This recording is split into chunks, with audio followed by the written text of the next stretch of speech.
साहिबंदगी साहेब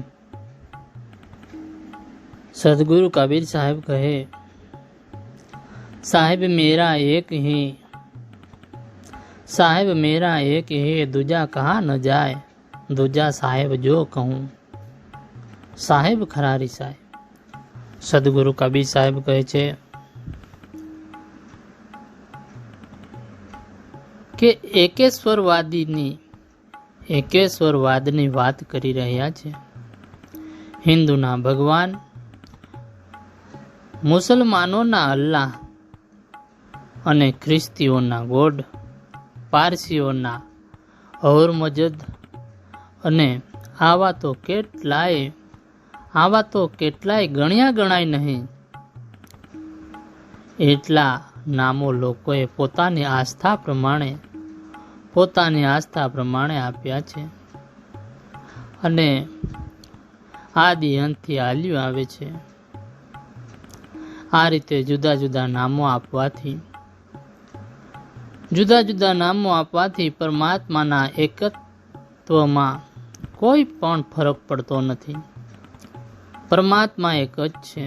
કબીર સાહેબ તો એટલે સુધી કહે છે કે હું જો કહું કે સાહેબ તો ઘણા છે તો મારા ખરા સાહેબ હોય એ મારાથી રિસાઈ જાય છે, કારણ કે સાહેબ એ તો પરમાત્મા ને સાહેબ તો એક જ છે। જગતમાં તમામ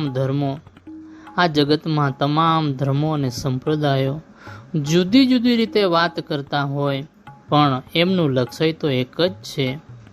સદગુરુ કબીર સાહેબ કહે છે, આ વાત બધાને ખબર હોવા છતાં લોકો પોતાની જડ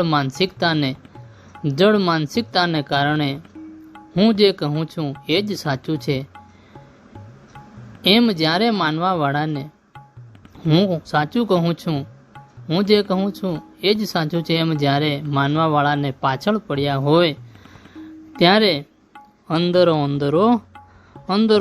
ઝઘડા થાય અને ઝઘડા થવાના જ। સદગુરુ કબીર સાહેબ આ વાતથી બહુ જ વ્યથિત થતા